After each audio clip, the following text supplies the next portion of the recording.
Halo semuanya, di video kali ini kami akan mempresentasikan mengenai model pembelajaran Inquiry Based Learning.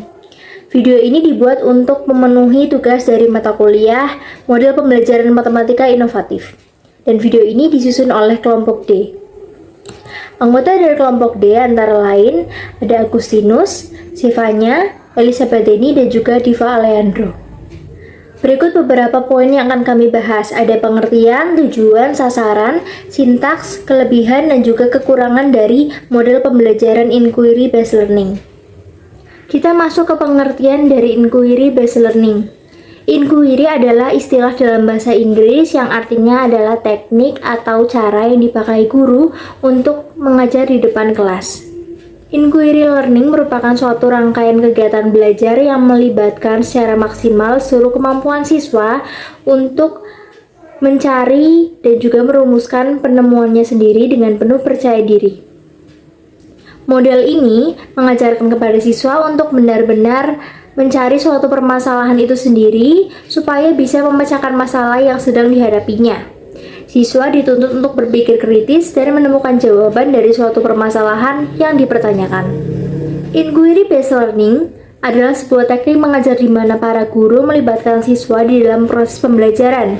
Melibatkan siswa dalam hal ini berarti melalui tanya jawab, aktivitas problem solving, dan juga berpikir kritis. Inquiry Based Learning biasanya berupa kerja kolaboratif, di mana dalam satu kelas itu dibagi menjadi beberapa kelompok-kelompok kecil, yang mana setiap kelompok akan mendapatkan sebuah pertanyaan atau masalah, dan akan mengarahkan semua anggota kelompok bekerja bersama untuk mengembangkan proyek berdasarkan pertanyaan atau masalah yang sudah ada untuk menemukan jawabannya. Kita perlu mengingat bahwa Inquiry Based Learning merupakan model pembelajaran yang berbasis pertanyaan. Untuk itu, guru dituntut untuk menyiapkan pertanyaan yang bersifat terbuka sehingga siswa dapat mengembangkan pikirannya. Siswa harus diberikan kesempatan untuk mencoba menemukan sendiri konsep yang diajarkan. Lebih dari itu, jika siswa juga diberikan kesempatan untuk mengukur kemajuan belajarnya sendiri, maka hal ini akan membantu mereka dalam belajar. Pada intinya, model pembelajaran Inquiry Based Learning merupakan pendekatan pembelajaran di mana siswa mendorong diri mereka sendiri melalui pertanyaan-pertanyaan yang mereka ajukan. Guru hanya sebagai fasilitator untuk membimbing siswa dalam proses pembelajaran.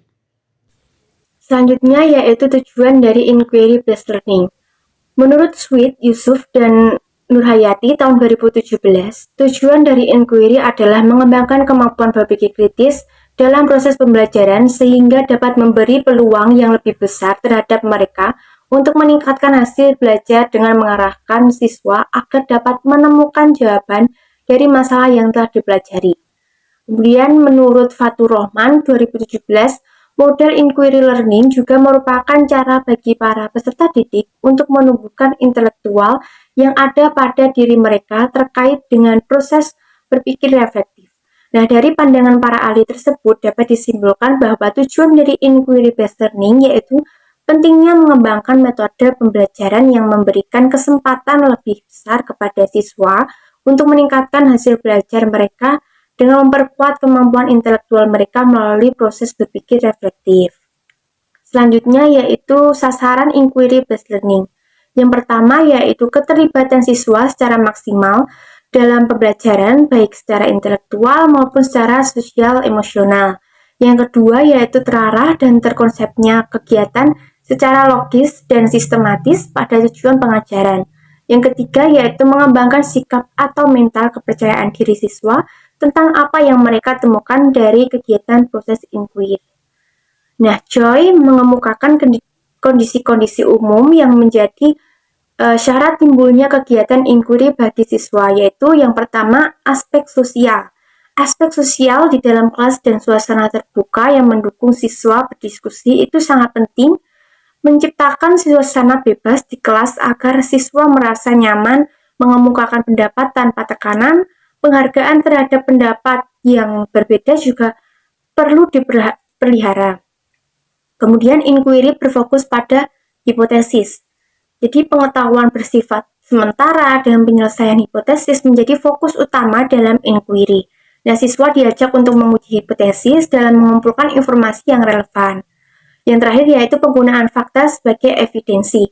Penggunaan fakta sebagai evidensi ini yaitu siswa diajarkan tentang validitas dan reliabilitas fakta, fakta yang digunakan sebagai evidensi dalam pengujian hipotesis, membantu siswa mengembangkan kemampuan kritis dan analitis.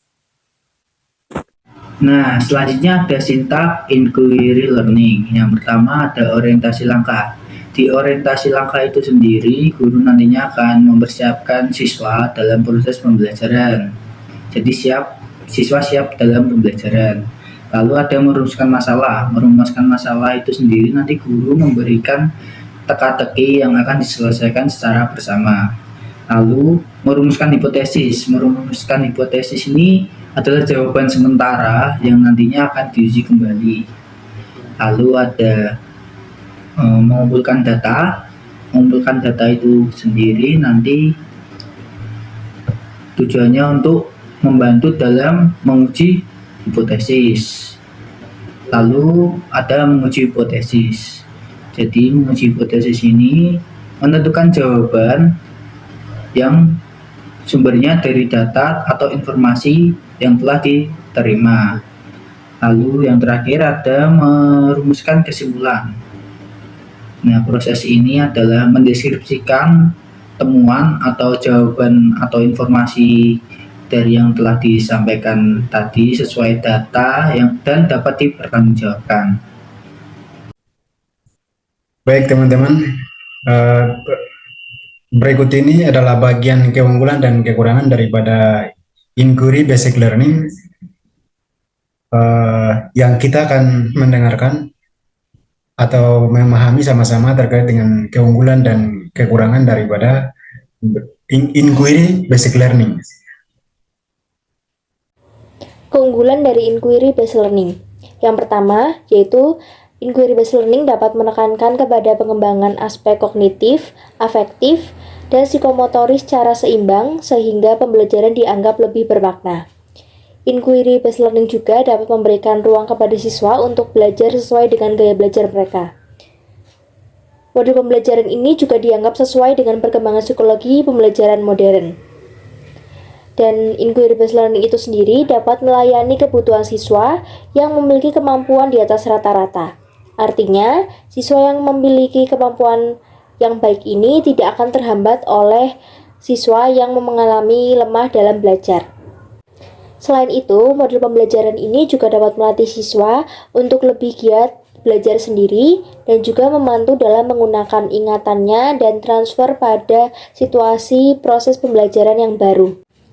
Nah, dari keunggulan tadi ada pula kekurangan yang dimiliki dari model pembelajaran inquiry based learning. Yang pertama, akan sulit untuk mengontrol kegiatan dalam keberhasilan siswa. Kemudian, tidak semua materi dapat diterapkan dalam model pembelajaran ini. Sulit juga dalam merencanakan pembelajaran karena terbentur dengan kebiasaan siswa dalam belajar.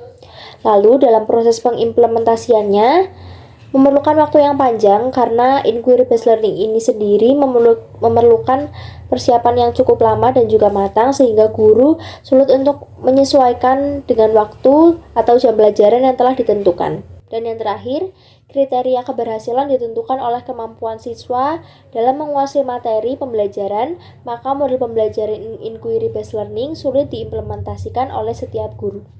Nah, kesimpulan dari penjelasan yang telah kelompok kami sampaikan tadi yaitu Inquiry Based Learning atau IPL adalah pendekatan pembelajaran yang menempatkan siswa sebagai objek aktif dalam proses pembelajaran.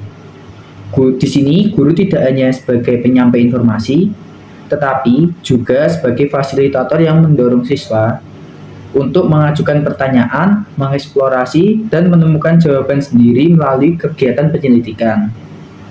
Nah, dengan fokus pada pengembangan aspek kognitif, afektif, dan psikomotor, IPL ini memungkinkan pembelajaran yang lebih bermakna dan sesuai dengan gaya belajar individu.